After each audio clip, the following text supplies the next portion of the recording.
열왕야랑 시작합니다. 정치부 이동훈 기자 나왔습니다. 자, 첫 번째 주제 보겠습니다. 입단속 주의보, 네. 여권 얘기하는 거죠? 네, 최근에 청와대와 여당 인사들의 말실수가 이어지면서 여권이 입단속에 나섰습니다.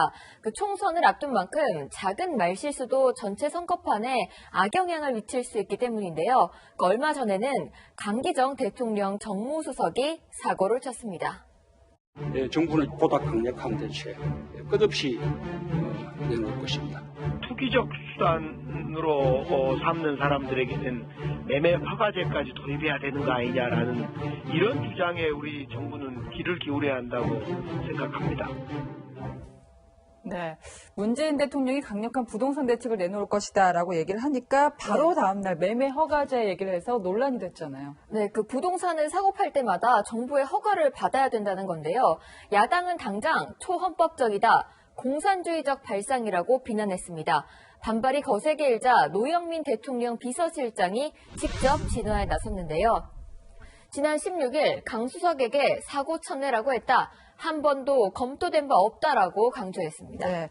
새해 자금 조달 계획서가 워낙 깐깐해져서 이게 허가제나 마찬가지다라는 얘기가 있습니다만은 얼마 전에는 이해찬 더불어민주당 대표가 장애인 비하 발언을 했었잖아요. 네, 이 대표는 사고로 장애인이 된 역임 인재 1호 최혜영 교수를 소개하다가 논란이 된 발언을 했는데요. 직접 들어보시죠. 선천적인 장애인은 그 의지가 좀 약해 돼요. 어려서부터 장애를 갖고 나오니까. 근데 이제 사고가 나서 그 장애인이 된 분들은 원래 자기가 정상적으로 살던 거에 대한 꿈이 있잖아요. 예. 그래가지고 그분들이 이제 또 의지가 강하다는 얘기를 심리학자한테도 들었는데.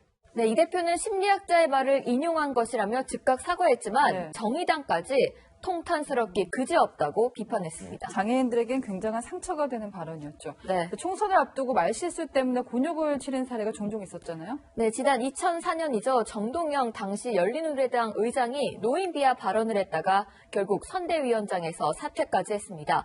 정 의장은 한 언론 인터뷰에서 60 이상, 70 이상은 투표하지 않아도 괜찮다. 집에서 쉬셔도 되고라고 말했습니다. 2012년에는 총선에 출마한 낙곰수 멤버 김용민 씨가 콘돌리자 라이스 전 미 국무장관을 성폭행해서 죽이자고 해 파문이 일었습니다. 자, 총선이 이제 석 달도 안 남았는데 또 그래서 입단속 주의보가 내려진 것 같습니다. 네. 다음 주제 보겠습니다. 네, 해리스의 코수염. 네. 어떤 내용인가요? 네, 일부 여권 지지층이 해리스 주한 미 대사의 코수염이 일본 순사를 연상시킨다고 주장하고 있습니다. 해리스 대사는 일본인 어머니와 주일 미군이던 아버지 사이에서 태어난 일본계 미국인이기도 합니다. 네, 우리 입장에서야 좀 일제에 대한 악몽이 있기 때문에 나온 발언이지만 CNN에서는 이걸 미국에서 했다면 인종차별적 발언이라고 꼬집기도 했습니다. 네. 해리스 대사에 대한 여권의 공격이 갈수록 거세지는데요. 네, 해리스 대사가 얼마 전에 문재인 정부가 추진 중인 개별 북한 관광에 제동을 걸었기 때문인데요. 해리스 대사는 지난 16일 향후 제재를 촉발할 수 있는 오해를 피하려면 한미 워킹그룹을 통해 다루는 게 낫다고 말했습니다. 그렇죠, 예. 이 한국에 대한 세컨더리 보이콧 가능성까지 언급한 건데요. 여권 성향의 대표적인 스피커 두 사람은 해리스 대사에 대해서 이렇게 말했습니다. 그 사람이야 뭐. 해리스 대사는 거의 한국 총독처럼 행세하지 않나. 자기가 무슨 총독인 줄 알아. 한반도 문제 직접 당사자인 우리가 우리 운명과 관련해 정책 결정을 하겠다는데 오해가 없도록 하라. 미국 관료와 먼저 협의하라는 자체가 무례한 겁니다. 이런 소리에는 이런 음악이 딱입니다.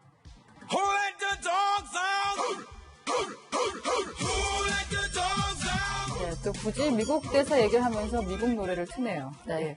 청와대와 여당 인사들도 해리스 대사에 대한 불만을 노골적으로 드러내고 있는데 미국은 어떻습니까? 그 해리스 대사를 교체할 생각은 없어 보이는데요. 네, 미 국무부는 그 한국에서 해리스 대사의 발언이 논란이 되고 있는 것과 관련해서 폼페이오 국무장관은 대사를 크게 신뢰하고 있다고 밝혔습니다. 미 국무부 대변인은 해리스 대사는 국무부 장관과 대통령의 뜻에 따라 일한다며 교체 가능성을 일축했습니다. 네. 마지막 주제 보겠습니다. 네, 비례자유한국당. 네. 결국 미래한국당, 그 새로운 위성 정당 이름으로 미래한국당을 쓰겠다고 하죠.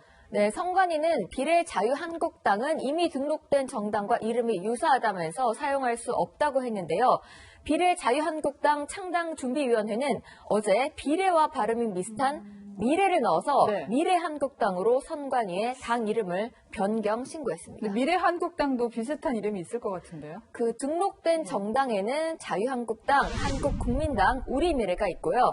그 창당을 준비하는 정당에는 통일한국당, 비례한국당, 예. 미래를 향한 전진 4.0, 결혼미래당이 있습니다. 한국당을 제외하고는 미래한국당 창당에 강하게 반대하고 있잖아요. 그렇습니다. 민주당은 제도를 악용하는 것은 바람직하지 않다고 비판했습니다.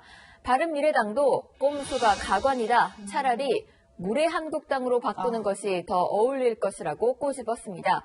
대한신당은 정당 해산 심판 청구 소송을 하겠다고 벼르고 있고 정의당도 정당 이름이 중요한 게 아니라 위성정당 창당 자체가 문제라고 반발했습니다. 어쨌든 그 한국당은 위성 창당을 할 것으로 보여요. 근데 네. 그 선관위가 창당 자체를 못하게 할 수는 있는 건가요? 일단 뭐 미래한국당 창당 자체를 못하게 할 수는 없을 것 네. 같고요. 다만 한국당의 자금이 미래한국당으로 간다거나 미래한국당 당원들이 한국당과 이중 당적을 가진다면 문제가 될 소지가 있습니다. 창당하는 건 말리지 않겠는데 사실상 한 집 살림 하지 마라 이거군요. 네. 자, 지금까지 여랑여랑이었습니다.